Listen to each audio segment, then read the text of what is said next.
Hello there. You know, it's sad that we are relying on ruby slippers, like our rich government to magically just solve climate change for us. That's not going to happen. They don't even believe in it, most of them. It's just insane.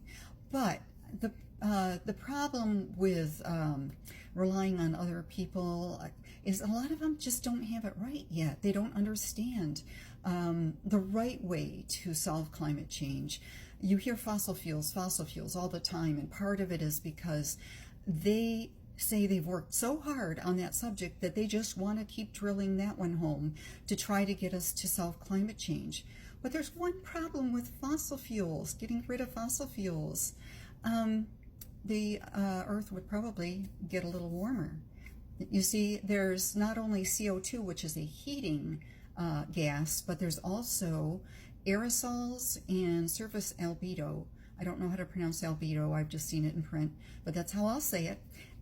So those two things are cooling gases, and they're in the fossil fuels along with the CO2. And the net result is a slight cooling. Most people don't know that. Either that or they're just ignoring it. I don't know. But we can't really figure out, well, let's just say there is a way to do this in a different manner. Okay, we want to get the CO2 out of the air as much as possible. We want to bring it down. Well, it's the simplest solution. Trees.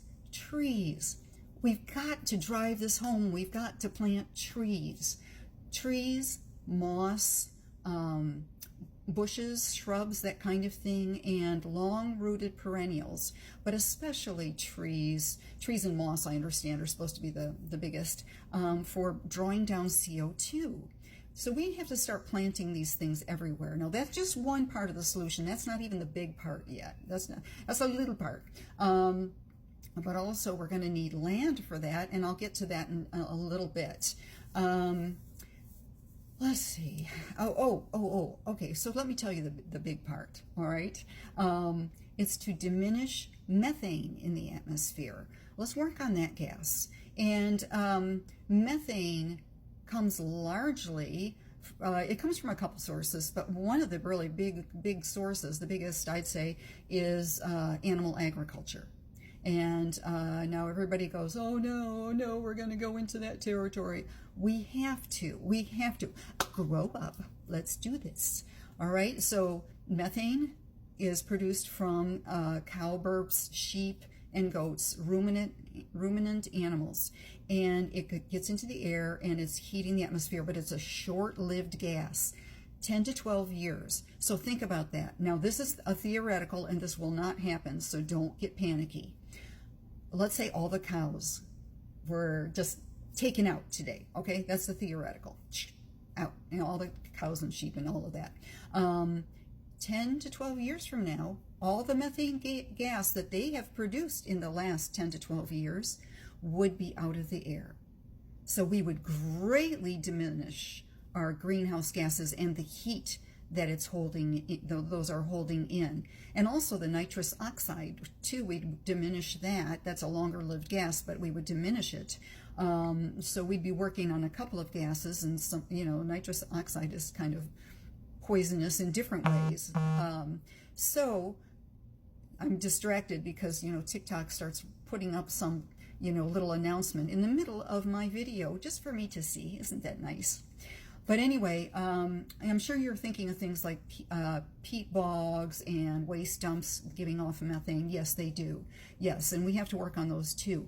But animal agriculture is the quickest way. If we were to stop eating meat, those meats, and also, I'm just saying all meats, like, because our oceans are sick, just so sick, and we need to have fish in there. We have to have an ecosystem.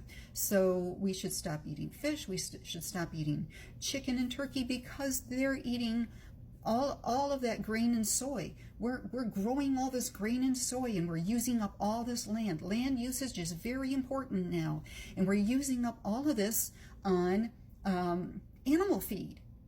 They eat a ton more than we eat. We would eat 1/4 of the total agricultural land, 1/4, and we could feed the entire world easily, and it would all be plant-based food. We're getting better with it. I realize it's going to be difficult for you, and that's why I say this is not going to be immediate.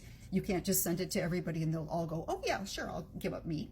You know, this is going to take a little while, but we want you to start working on it as best you can right now, because it is a climate emergency. If you live in the Midwest, you're not feeling it as much as other places at all. So you're more the denialists, you know, or if you live in DC, where, you know, it's all political and they don't care what happens to your ecosystem and whether you can breathe. And people right now are dying from particulates that are in the atmosphere.